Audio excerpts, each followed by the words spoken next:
Sir, मेरे questions are basically on a side of romantic love.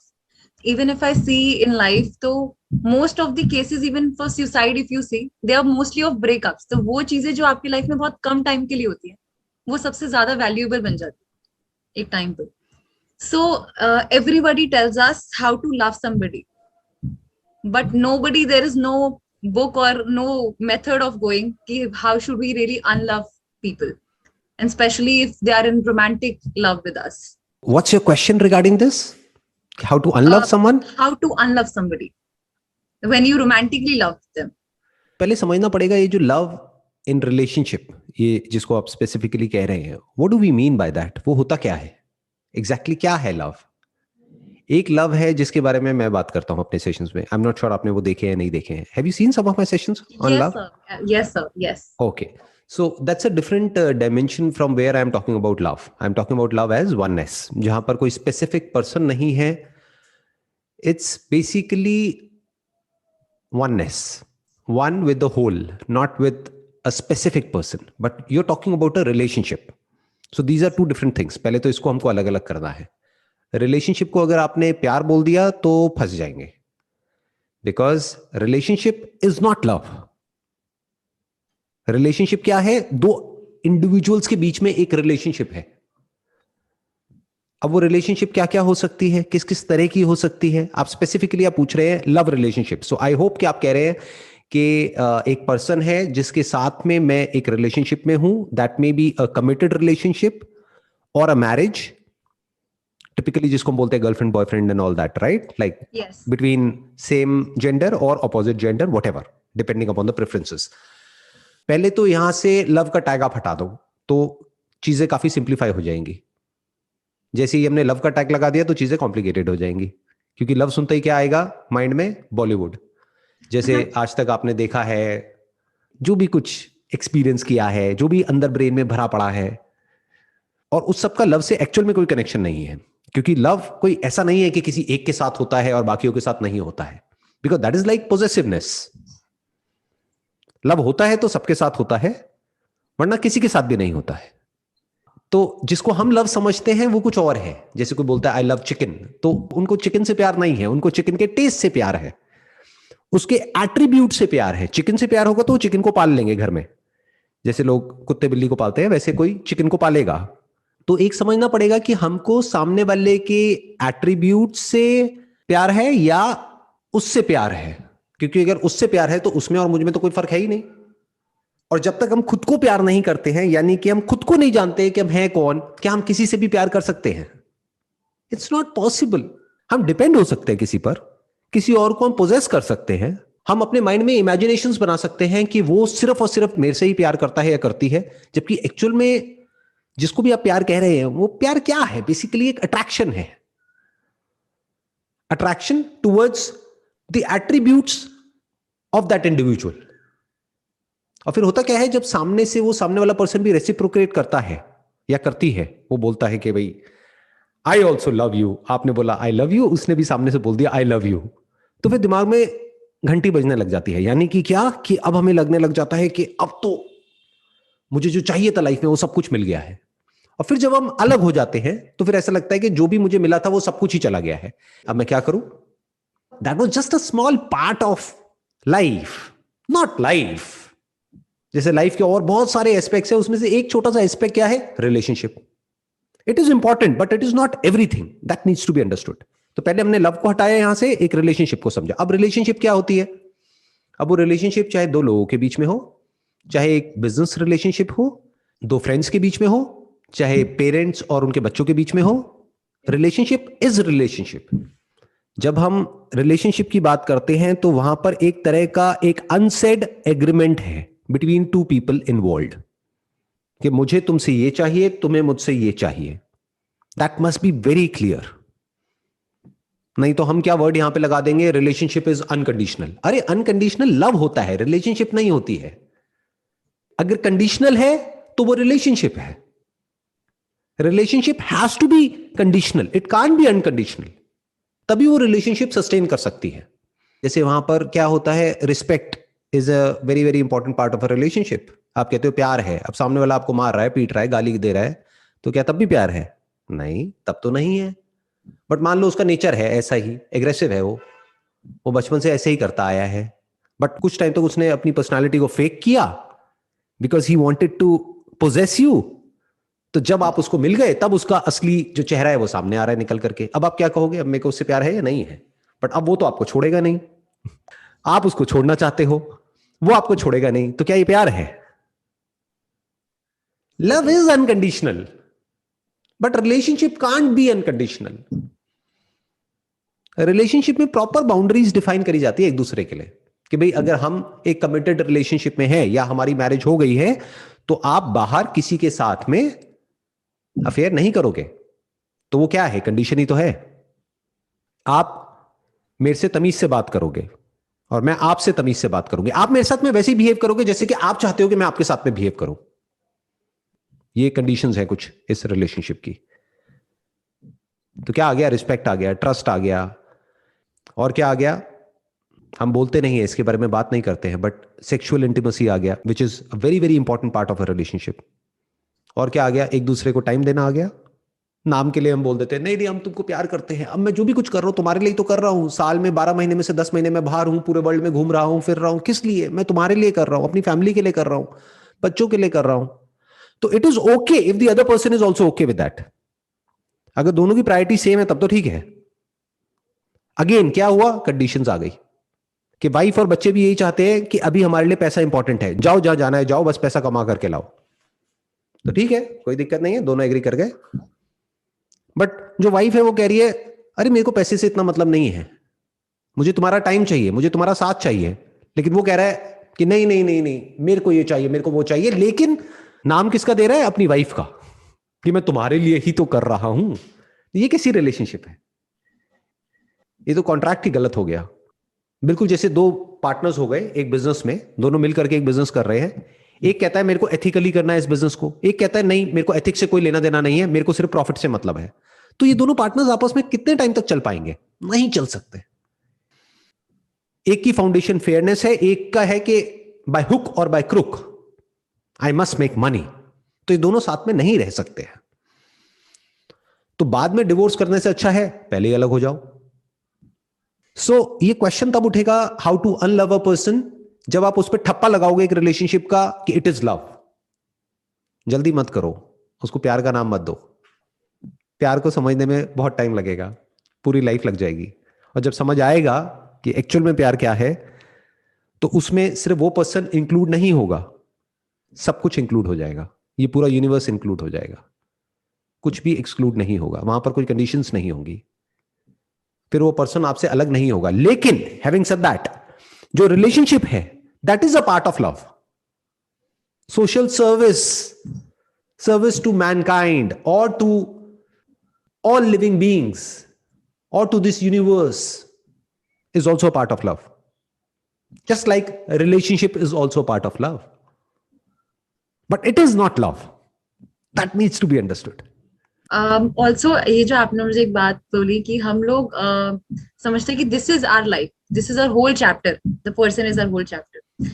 तो specifically if I go through it और someone near me go through it, तो ये कहते हैं कि when you are doing, when you're putting some efforts into a relationship, if I call it, उस time पे it seems very pure, very innocent while you're giving it, so you put all of it, all of your emotional energy, all of whatever you had, तो आप सब कुछ put कर देते हो, and जैसे it breaks down, it shatters, so that thing becomes difficult. मतलब I mean कि breakup is not in itself difficult, उससे related जो और problems होती हैं, जैसे you have to make somebody else come into your life to give that space, तो वो एक प्रॉब्लम क्रिएट हो जाता है। तो how we should go about it? सबसे पहले तो ये जो रिलेशनशिप है इसको प्यार का नाम नहीं देना है। जैसे एक बिजनेस रिलेशनशिप होती है या एक एम्प्लॉयर और एम्प्लॉय के बीच में रिलेशनशिप होती है, हम क्या बोलते हैं? That is love, that's a contract, we can call it partnership, जिस पर दोनों म्यूचुअली एग्री करते हैं। और अगर फ्यूचर में जाकर के दोनों के गोल्स अलग अलग हो जाते हैं तो क्या करते हैं? हम उस कॉन्ट्रैक्ट को खत्म कर देते हैं, यानी पार्टनरशिप को खत्म कर देते हैं। This is from the business stand point. अब यहां पे समझना पड़ेगा कि एग्जैक्टली क्या प्रॉब्लम होती है जिसको हम ब्रेकअप कह रहे हैं, वो ब्रेकअप प्रॉब्लम क्यों होती है? क्योंकि मानो आपने किसी के साथ में एक बिजनेस में पार्टनरशिप करी, और वो बिजनेस में आगे जाकर के आपको रियलाइज हो गया कुछ टाइम बाद, सोच के करी थी कि बहुत अच्छा होगा, बट कुछ टाइम बाद आपको समझ आ गया कि नहीं, अलाइन नहीं हो रहा। तो आपने आराम से जाकर के सामने वाले से बात करी कि भाई देखो, ऊपर ऊपर के लेवल के डिफरेंसेस तो चलते हैं, वो तो होंगे ही, because you are a different individual, I am different, तो वो तो चलता है, बट बेसिक जो फंडामेंटल लेवल पे जो वैल्यूज हैं, उस लेवल पे एक बहुत बड़ा क्लैश है, और वो चेंज नहीं हो सकता है। मान लो एथिक्स, उस पर मैं कॉम्प्रोमाइज नहीं कर सकता हूं, और आप प्रॉफिट पे कॉम्प्रोमाइज नहीं कर सकते हो। लेट्स पार्ट वेज, आप अपने रास्ते, मैं अपने रास्ते। अब आपने किसी दूसरे के साथ में पार्टनरशिप करी या नहीं भी करी, खुद कर लिया आगे जो भी करना है, तो बिजनेस में सब कुछ इतनी आसानी से क्यों हो पाता है, और रिलेशनशिप में इतनी प्रॉब्लम क्यों हो जाती है? अपने आप से क्वेश्चन पूछो। मे बी बिकॉज वहां पे we are giving some materialistic investment, यहाँ पर we are giving some part of ourselves, अपना टाइम, अपना emotional energy, we think that we would spend future together, you know, some expectations that are bound with that person. जो भी आपने words use करे हैं, emotional energy, time, your investment, your desires, your hopes, ये सब तो वहां पर भी इन्वेस्ट हो रहा है। आपको क्या लगता है कि जो कोई बिजनेस शुरू करता है या करती है, उसके लिए वो क्या होता है? आई एम नॉट श्योर आपने कभी कोई अपने बेस पर कोई बिजनेस किया है, नहीं किया है। It's like a baby. Business for an entrepreneur is like a baby, अपना बच्चा होता है। तो वहां पर भी इन्वेस्टमेंट कम नहीं होती है, बहुत ज्यादा इमोशनल इन्वेस्टमेंट होती है। दिन रात कोई मेहनत करता है, अपना सब कुछ लगा देता है, टाइम भी, पैसा भी, सब कुछ, सिर्फ उस एक आइडिया के लिए। फिर भी उसके बाद में अगर वो वर्कआउट नहीं होता है, तो वहां से हम बड़ी जल्दी मूव ऑन कर जाते हैं, और यहां पर रिलेशनशिप में मूव ऑन नहीं कर पाते हैं। उसके पीछे रीजन क्या है? बड़ा सिंपल है। जो शुरुआत है, जो फाउंडेशन है, वो एक जगह पर सही है, एक जगह पर गलत है। एक जगह पर हम उसको नाम दे रहे हैं पार्टनरशिप, एक रिलेशनशिप, दूसरी जगह पर हम उसको नाम दे रहे हैं लव। तो मेरी जिंदगी में प्यार आया और प्यार चला गया, तो मैं तबाह हो गया, मैं मर गया, मैं लुट गया, मैं बर्बाद हो गया। ऐसा ही हमने मूवीज में देखा है। यही कहानी तो देखी है हमने, यही तो नैरेटिव है आपके माइंड में, यही तो स्टोरी है बचपन से आज तक। ये कंडीशनिंग है, और बहुत स्ट्रांग कंडीशनिंग है, ये कोई हल्की कंडीशनिंग नहीं है। कि जब कोई सामने वाला किसी को छोड़ देता है या धोखा दे देता है, किसी और के लिए किसी को छोड़ देता है, तो वो जो पर्सन है वो उसको संभाल नहीं पाता है। वो पागलों की तरह दारू पीने लग जाता है, सिगरेट पीने लग जाता है, या वो और किसी के साथ में रिलेशनशिप में चला जाता है। तो वो जो कहानी है, आप उसको मैच करने की कोशिश कर रहे हो अपने माइंड में। आपने अपने आप को आइडेंटिफाई किया है उन मूवीज के साथ में, तभी वो मूवीज सुपरहिट हुई हैं। ऐसी तो कहानियां चलती हैं। वो कहानी जिससे आप रिलेट नहीं कर पाए, आपने कहा अरे क्या हो रहा है इस मूवी में, वो मूवीज फ्लॉप हो गई। पर जहां आप रिलेट कर गए और मासेस रिलेट कर गए, तो वो कहानियां सुपर डुपर हिट, 20 साल बाद भी, 25 साल बाद भी चलती ही चली जा रही है। लोग पागल हैं उन कहानियों के पीछे। तो ध्यान से समझो क्या हो रहा है। वो कहानी में आपको लग रहा है कि वो जो एक्टर है, एक्ट्रेस है, वो हीरो है और वो हीरोइन है। ऐसा नहीं है। आप उस कहानी के हीरो हो, you are the centre of the story, तभी वो स्टोरी हिट हुई है। तो you are already identified with that story, और वो स्टोरी बार बार माइंड में प्ले हो चुकी है। जितनी बार आपने वो मूवीज देखी हैं, हर बार वो प्ले हुई है। तो अब जब आप एक रिलेशनशिप में गए हो, तो आप वही हो, जबकि एक्चुअल में ऐसा नहीं होता है। That is just fiction, that has got nothing to do with reality. Reality में कुछ और होता है, ऐसा नहीं होता है। जैसे मूवीज में नहीं दिखाते हैं कि ये दो मिले और बस पूरी तरह से एक दूसरे के अंदर इन्वॉल्व हो गए। हाँ, ये शुरू में कुछ टाइम तक तो पॉसिबल हो सकता है, बट कुछ टाइम बाद में क्या दोनों के माइंड में किसी और के बारे में कोई थॉट नहीं आएगा क्या? तो कहां गए आपके ये प्यार के concepts? Certainly it depends maybe then, कि मतलब आई नो कि आजकल के हम स्पेशली हम जिस जनरेशन में हैं, जिस टाइम से जा रहे हैं, वहां पर वी हैव सीन कि लोग अट्रैक्ट होते हैं after their point of love और समथिंग। तो वही चीज है, मतलब मे बी यूर राइट, हम लोगों ने इतना ज्यादा वो एसोसिएट किया हुआ है फिल्म से, मूवी से, कि वी फाइंड आवरसेल्व्स गिल्टी अगर हम वो चीजें नहीं करते। आप कह रहे हो आज के टाइम में, इसका टाइम से कोई कनेक्शन नहीं है। जानवरों में क्या होता है, क्या कोई स्पेसिफिक पार्टनर होता है? एक अट्रैक्शन है जो बेसिकली बायोलॉजिकल है। ऐसे ही जो अट्रैक्शन है at a fundamental level, at a biological level, वो कभी भी किसी की तरफ भी हो सकता है, बट रिलेशनशिप हर एक से नहीं हो सकती। तो ये रिलेशनशिप के रूल्स हैं जो हमको फॉलो करने होते हैं। तो रिलेशनशिप एक अलग चीज है, अट्रैक्शन अलग चीज है, और प्यार अलग चीज है। प्यार कुत्ते से भी हो सकता है। मान लो एक स्ट्रीट डॉग है, उसको आप जाकर के कुछ खिला रहे हैं, उससे आपको क्या चाहिए, बदले में क्या मिलेगा? कुछ भी नहीं मिलेगा। कोई रिलेशनशिप है क्या आपके बीच में? वो आपका गर्लफ्रेंड है, बॉयफ्रेंड है, क्या है? कुछ भी नहीं है, बट प्यार तो है ना। तो प्यार किसी से भी हो सकता है। बात रही अट्रैक्शन की, अट्रैक्शन किसी से भी हो सकता है। अब बात आती है रिलेशनशिप की। क्या रिलेशनशिप किसी से भी हो सकती है? हाँ, हो सकती है, अगर लीगली अलाउड है तो। कुछ ऐसी कंट्रीज हैं जहां पर होती हैं ऐसी रिलेशनशिप्स, पास्ट में होती थी। मान लो एक राजा है, उसकी 100 वाइव्स हैं, तो उस टाइम के जो डायनेमिक्स थे, जो भी रूल्स एंड रेगुलेशंस थे, जो भी सोसाइटी के नॉर्म्स थे, उसके हिसाब से वो अलाउड था, लीगल था। बट आज की डेट में नहीं है।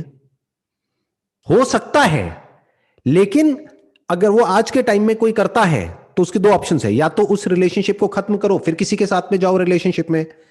अगर आप एक ही टाइम पे दो के साथ रिलेशनशिप में जा रहे हो तो there is a strong possibility आपको झूठ बोलना पड़ेगा, और जहां आपने झूठ बोला आप फंस गए। अगर तो वो जो भी आपकी रिलेशनशिप है जिस पर्सन के साथ में, वहां पर पहले से दोनों ने इस बात पे एग्री किया हुआ है। ऐसी भी होती है कुछ रिलेशनशिप्स, बट कम होती है। इंडिया में तो बहुत ही कम होती है, बट बाहर ऐसी रिलेशनशिप्स होती हैं। उसको हम एक ओपन रिलेशनशिप की तरह बोल सकते हैं कि दोनों को एक दूसरे से कुछ चाहिए, तो जो चाहिए तब तक वो दोनों एक दूसरे के साथ में हैं, मानो 1 साल 2 साल, लेकिन दोनों के ऊपर किसी तरह की कोई बाउंडेशन नहीं है। वो जो मर्जी करे, ये जो मर्जी करे, कोई कमिटमेंट नहीं है। ये भी हो सकती है और होती ही है दुनिया में, इंडिया में नहीं होती है। तो पॉसिबिलिटी तो है, बट आपको समझना है कि अभी आप कहां पर रह रहे हो। You are existing exactly in what kind of time and space and situation and circumstances. आपका बैकग्राउंड क्या है, उसके अकॉर्डिंग आपको डिफाइन करना पड़ेगा अपने माइंड में कि मेरी रिलेशनशिप कैसी होगी। तो अगर जो आपका पार्टनर है उसके भी माइंड में यही डेफिनेशन है रिलेशनशिप की, तब तो ठीक है, तब तो कंपैटिबिलिटी पूरी है। बट उसके माइंड में है कि नहीं नहीं नहीं नहीं नहीं नहीं, I can't be bound by one person only, I want to be in relationship with multiple people at a time, तो आपको उसी वक्त उससे अलग हो जाना चाहिए। मतलब बेसिकली आप किसकी बात कर रहे हो जिसको आप लव कह रहे हो? वो लव नहीं है, वो एक रिलेशनशिप है दो लोगों के बीच में। क्यों है? एक तो उसका बायोलॉजिकल लेवल है, biologically it's a need, it's not a desire. तो एक रिलेशनशिप का एस्पेक्ट आ गया ये। दूसरा कौन सा आया? एक साइकोलॉजिकल सपोर्ट, फिजिकल सपोर्ट। इसीलिए तो लोग शादी करते हैं कि कभी अगर मुझे कोई प्रॉब्लम हुई तो कोई है मेरे साथ में अनकंडीशनली फॉर एवर, और अगर उसको हुई तो मैं उसके साथ में हूं। ये क्या है? ये टर्म्स एंड कंडीशंस हैं उस रिलेशनशिप की। बट अगर मौका आए जब आपको किसी की जरूरत हो और वो आपके साथ में नहीं है, तो ऐसी रिलेशनशिप का क्या करोगे? फिर तो जो फाउंडेशन है वही हिल गई ना। फिर अगर वो ऊपर ऊपर लेवल से बोलता भी रहता है मेरे को तेरे से बहुत प्यार है, ये है वो है, बट जब करने की बारी आ रही है तो कुछ और कर रहा है। दोनों में बड़ा फर्क है। एक है बोलना, एक है एक्चुअल में करना। ये मत देखो कि वो क्या बोल रहा है या बोल रही है, ये देखो कि वो क्या कर रहा है, क्या कर रही है। उससे आप समझ सकते हो कि whether this relationship will last forever or not. ये आपने कहा कि हम एक तो लव और रिलेशनशिप अलग रखते हैं, राइट? तो when we go on with somebody, and for example मैं आपकी एक वीडियो देख रही थी where you said that you have to prioritise things, like first पे आपके लिए मे बी ट्रस्ट है, सेकंड पे आपके लिए मे बी अंडरस्टैंडिंग, थर्ड पे आपके लिए डिसरिस्पेक्ट है। So you prioritise things, right, in a relationship. But आप जब आपने जैसे लव का नोशन बोला, that's very unconditional, that have no boundaries. तो अब when you are with somebody, हम क्या नोशन लेकर चलना चाहिए, मतलब of a relationship that we accept certain things कि हाँ ठीक है, first second third thing that's very important for us, वो फुलफिल हो रही है, we can ignore other things, that's not very important to us. But yeah, वो love वाली चीज कि you know even if the person is not trusting you, they are not understanding you, you are constantly understanding their insecurities or their past things, या whatever they are going through. तो एक तरीके से आप अपनी साइड से you're doing your best that you could, but वहां पे आप कहीं ना कहीं ड्रेन होते जाओगे. तो what's a better way to work, like in a path of a relationship or in a sense of love?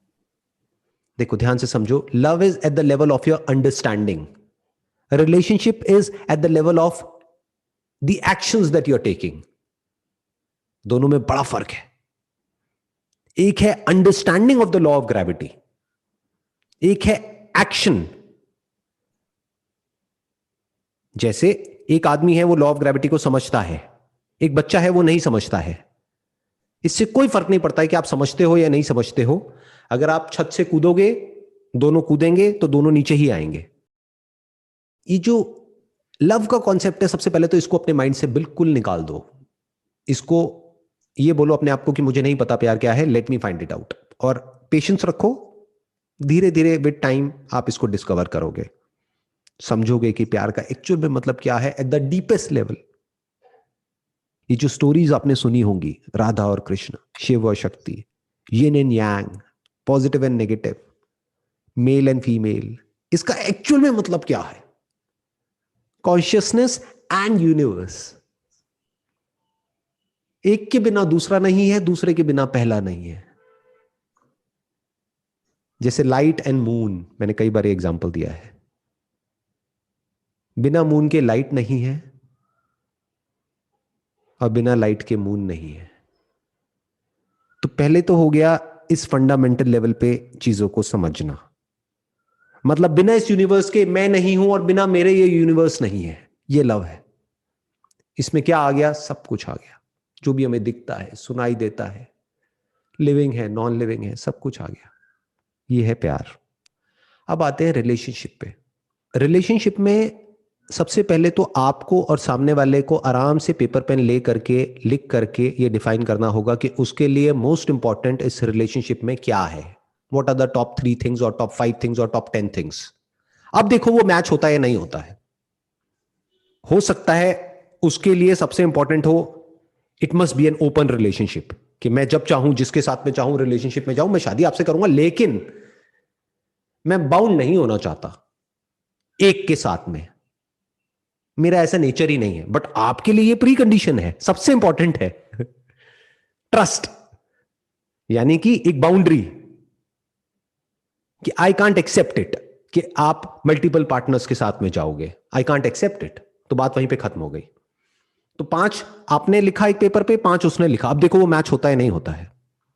Most important पहले वो फिगर आउट करना है. मानो पहले आपने 10 लिखा, उसने भी 10 लिखा, फिर नीचे के 5 हटा दिए, ऊपर ऊपर के 5 देखे. मान लो आपको ट्रैवल का बहुत शौक है और उसका ट्रैवल में कोई इंटरेस्ट नहीं है. अब क्या करोगे? अच्छा है उस रिलेशनशिप को अभी खत्म कर दो. उसको बदलो मत. उसको ये मत बोलो कि ऐसा बनना पड़ेगा आपको, फिर तो गड़बड़ हो गई ना. उसके ऊपर प्रेशर आएगा. किसी और पार्टनर को देख लो जिसके साथ में कंपैटिबिलिटी अच्छी हो. यानी इन 5 में से 4 चीजें तो मैच होती हैं, टॉप 4. वो बेटर है बजाय एक ऐसा इंसान जिसके साथ में 5 में से एक भी चीज मैच नहीं होती है, लेकिन वो कहता है कि मेरे को तुमसे बहुत प्यार है. क्या करोगे उस प्यार का? अब प्यार का मतलब क्या? एक ऐसे इंसान के साथ में आपको रहना है जहां पर कोई अलाइनमेंट ही नहीं है. और ऐसा हमने बहुत देखा है अपने घरों में, इंडिया में स्पेशली, जहां पर बचपन में ही शादी पक्की हो जाती थी, जबान दे दी माँ बाप ने, और शादी हो गई है 2 लोगों की और दोनों एक दूसरे को जानते तक नहीं है. शादी हो गई है, लड़की ने घूंघट किया हुआ है, लड़के ने अपना वो बांधा हुआ है, और फिर शक्ल दिखी, अरे ये क्या निकला अंदर से. The guy is also shocked and the girl is also shocked. और फिर उसके बाद में रहे चले जा रहे हैं साथ में, और एक दूसरे को क्या डायलॉग मार रहे हैं, या बच्चों को क्या सुना रहे हैं कि हम तुम्हारी वजह से साथ में हैं, तुम नहीं हुए होते तो हमने कब का एक दूसरे को छोड़ दिया होता. तो ये क्या हो गया? कॉम्प्रोमाइज हो गया. तो कॉम्प्रोमाइज मत करो. आराम से टाइम दो उस रिलेशनशिप को, और देखो कि ये जो 5 चीजें आपके माइंड में हैं, क्या वो एक्चुअल में उस इंसान के अंदर है? उससे पूछने की जरूरत नहीं है, क्योंकि वो झूठ भी बोल सकता है आपसे कुछ ऐसा पाने के लिए जो वो पाना चाहता है। फिर जब उसको वो मिल जाएगा तो आपको छोड़ देगा, उसका तो काम हो गया ना। तो एक्चुअल में देखो कि ये 5 चीजें उसके अंदर है या नहीं है, ऑब्जर्व करो ना। देखो ध्यान से समझो, जो बिहेवियर होता है ना वो ऐसा नहीं होता किसी एक के साथ में होता है दूसरे के साथ में नहीं होता है। जैसे एक मूवी थी, पता नहीं मेरे को याद नहीं आ रही कौन सी मूवी थी, मूवीज मैंने भी बहुत देखी है, बहुत शौक है मुझे मूवीज का। उसमें क्या हुआ था कि एक लड़की ने एक लड़के को टेस्ट करने के लिए वेटर को पता नहीं पैसे दिए कुछ किए और उसको बोला कि उसके ऊपर कुछ गिरा दो। वेटर ने जैसे ही गिराया तो वो जो लड़का था वो फ्रस्ट्रेट हो गया, वो चीखने चिल्लाने लग गया। तो उसको समझ आ गया कि नहीं, मेरे को ये समझ नहीं आता बंदा। क्यों? क्योंकि जो वेटर पर अपनी फ्रस्ट्रेशन निकाल सकता है इतने बुरे तरीके से, क्या वो कल को अपनी वाइफ के ऊपर नहीं निकालेगा? तो ये ऑब्जर्व करो कि एक्चुअल में उसके अंदर वो क्वालिटीज है या नहीं है जो आपको चाहिए। रिस्पेक्ट मतलब क्या? रिस्पेक्ट आपको क्या लग रहा है, वो सिर्फ आपकी रिस्पेक्ट करेगा और औरों की नहीं करेगा? या तो करेगा तो वो सबकी करेगा या किसी की भी नहीं करेगा। तो ध्यान से देखो कि क्या वो एक टैक्सी ड्राइवर की रिस्पेक्ट कर रहा है, क्या वो अपने मां बाप की रिस्पेक्ट कर रहा है? अगर नहीं कर रहा और वो कह रहा है कि नहीं मैं आपकी रिस्पेक्ट करूंगा, वो झूठ बोल रहा है। रिस्पेक्ट ऐसा नहीं है कोई किसी के साथ में करता है और किसी के साथ में नहीं करता है। अगर आपको चाहिए वो एथिकल हो तो ये देखो कि जो भी वो कर रहा है वहां पर एथिकल है या नहीं है।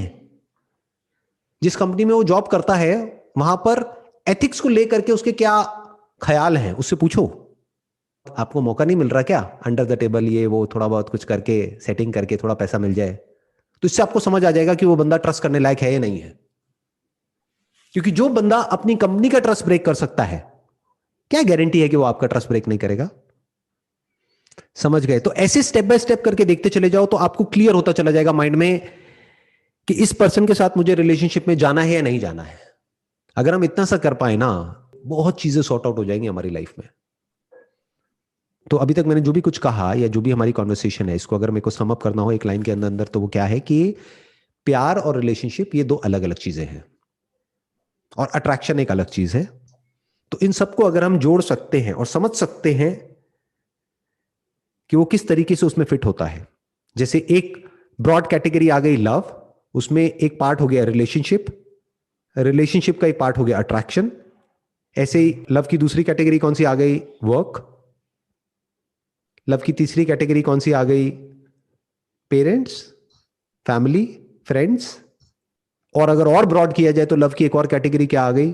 पूरा का पूरा यूनिवर्स, सब, irrespective of caste, creed, religion, nationality, सब कुछ आ गया लव में। तो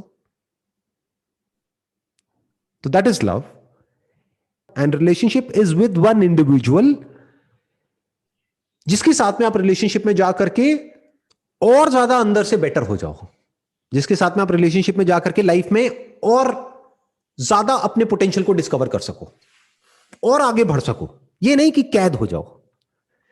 तो अगर वो रिलेशनशिप आपको सपोर्ट करती है, आपको फ्री करती है वो करने के लिए जो आप करना चाहते हो, और उसको भी फ्री करती है और उसको भी सपोर्ट करती है, यानी एक और एक मिलके एक्चुअल में 11 हो जाते हैं।